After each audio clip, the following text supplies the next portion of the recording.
How do you run, like you said just then, that this new project you're doing it a little bit differently, with regards to like the Alchemists and maybe any other bands you've run? How did you, or do you, like, are you fully in control of the band and organise everything, and sort of everyone has a say? Yeah, But I still organise everything. I just think I'm a bit more patient. It's not just like, let's just get work done. It's, you're also friends, and even sometimes business mind is like, I just want to talk about the band. What's next? How are we doing stuff? What's the next goal, sort of thing? Yeah. And it's like, sometimes like someone just needs a how are you, man? Like I've had a bad day, my missus has broken up with me, or something like that. And kind of once you get to that, and then you get to rehearsal and end up having a jam just because you like playing music together. Yeah. And then the next day that person, let's say Tom, will chat out to Tom. He's a keyboard player inside us, all the band, and he's such a good producer as well as a keyboard player. So he's a blessing to have in the band, because he does all the production. And then before you know it, he's had a tough week, and you say how are you, and then he's just produced all the work that you need. So I don't know, just being super nice and being there for your team is that's the thing. You never know what someone else is going through, even if they're hiding it, and if you just come in with a bit of an attitude of like, let's get this done, and it doesn't seem like you care. Maybe I'm not saying you, I mean just in general. Like, I definitely, like, in my head now, it's like, I'm hoping the guys from the Alchemists see this and say, like, this is me being a bit of a twat, or I have been a twat, and I'm recognising that I've been a bit of a twat. But it's you just deploy patience. Yeah, that's it, man. That's it. You got to, definitely. And it's all a learning curve as well. Like, I'm sure you've learned so much from the Alchemists and running that, and how things have gone, that you'll apply and change differently into the new projects and stuff. Like, obviously, I don't know if you know a guy called Gary Vaynerchuk. He's a big big entrepreneur type dude, and he always kind of talks about giving up on. He was meant to invest into Uber and all that stuff. I mean, he essentially lost money, and he just says, "Look, don't look back," as a thing. And there were so many times with the Alchemists we could have acted, and there were so many gigs we missed just because we just didn't act fast enough. And I couldn't get the guys together when we needed to, and I try and ask myself why that didn't happen. But like with the new band, like How do you find working with like Deps then? Again, it could be from the Alchemists or something like that. But how have you found like Facebook groups and messenger recommendations? They're the big ones. Like, we've got a list for the Alchemists now. The people that know your repertoire and stuff. Like, they know your repertoire a bit. Yeah, that's it. It's. I mean, we definitely have had some bad Deps. You always got to try and get them in for a rehearsal beforehand. Yeah, definitely. But it's a bit frightening, like. But I mean, even when I dep for people, I hate depping, but I have to do it just to fill the calendar, Yeah, of course. But soon as you've done that first gig and you get, oh man, that's okay. Like, you're pretty sweet then from then on. Yeah. And then you get the call back, don't you? What about if your singer can't make a gig? What is your position on that? I mean, I used to get really, really annoyed back in the day. If someone just said they can't make a gig, I was just through the roof. Yeah, man, because all the hard work you put in. Yeah, I know. I'm putting money on the table. Yeah. I'm just now like, let's just get a dep. Let's just back on. Like, I'd like to think I work at such a standard where, like, especially the Manchester music community is quite strong. Like, all my friends or kind of associates of music, people go to jams, all that stuff. I play or hang around with some really good players. Yeah. So I feel like I've got kind of contacts in abundance anyway.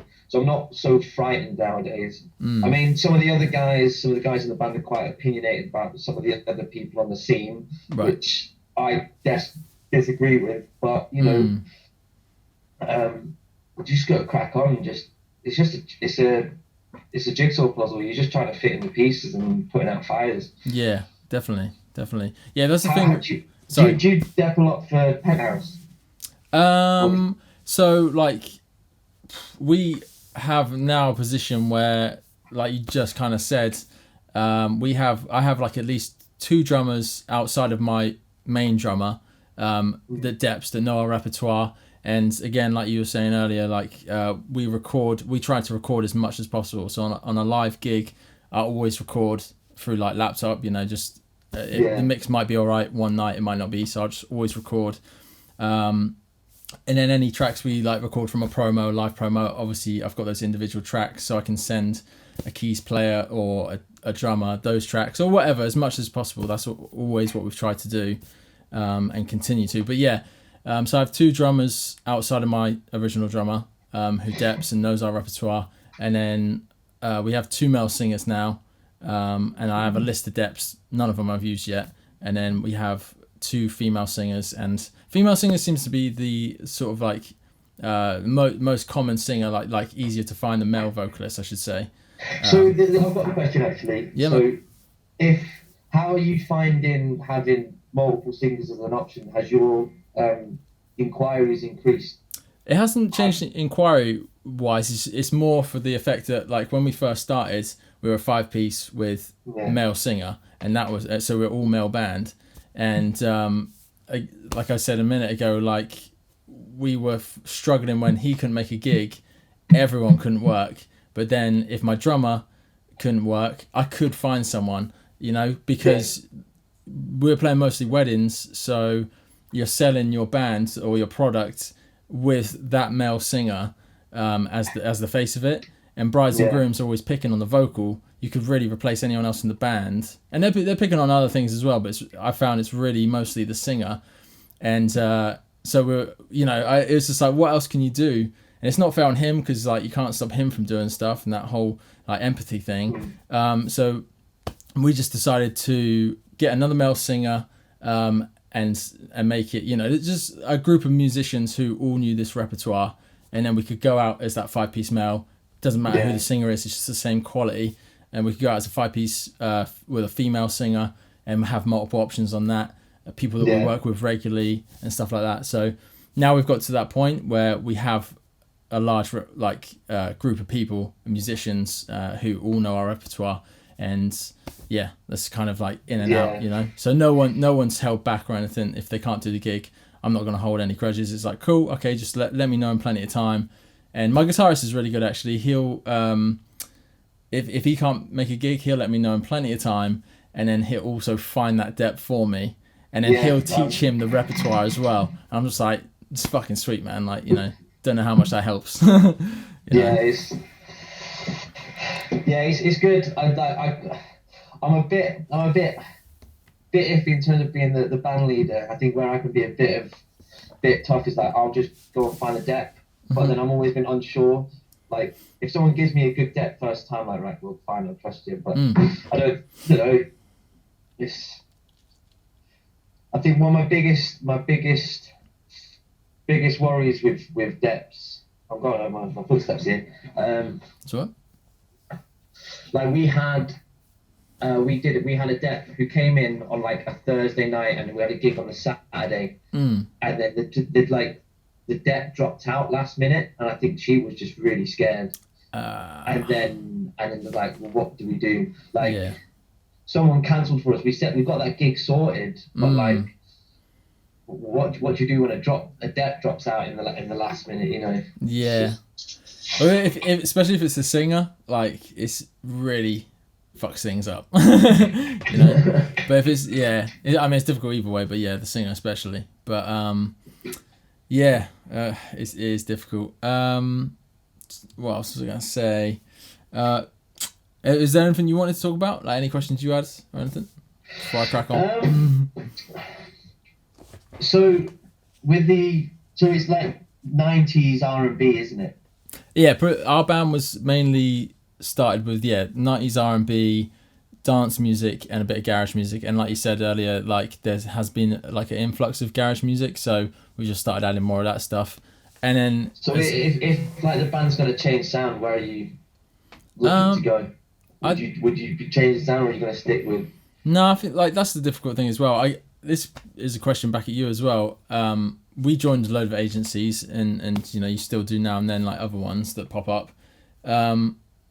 But are you guys with a Live Network, or you ever worked with them? No, I know of a Live Network. Okay. They never. I think when I applied for them even, I don't think our promo was good enough. I mean, we've just released new promo. I probably need to go have another apply because they're one of the biggest. Like my sister, and a couple of my other friends are on there. Like I've done some of their gigs depth-wise for other bands, but I'm not with them. Yeah, well they're good, but yeah, like you say, they're one of the biggest ones now.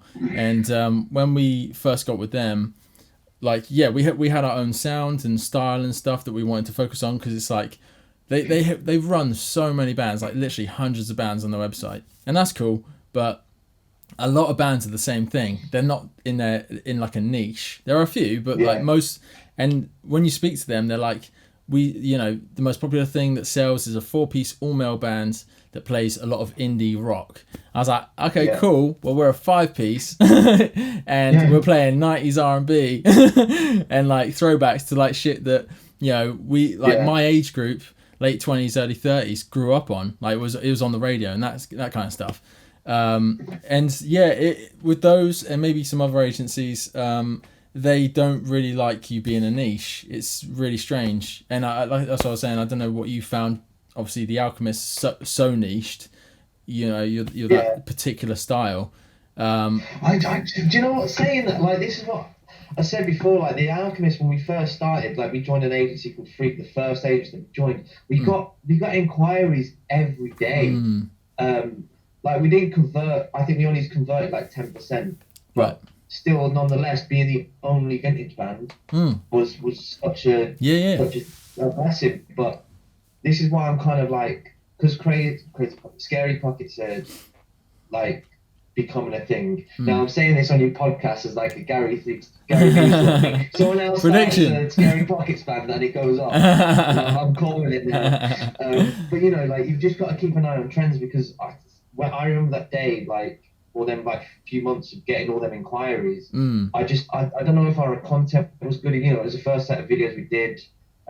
Few mistakes, but like now I know how to make a really good promo video and do all that kind of stuff. Like I'm really hoping this time around I'm catching on a trend early, and we do take a lot of the gigs in that niche market.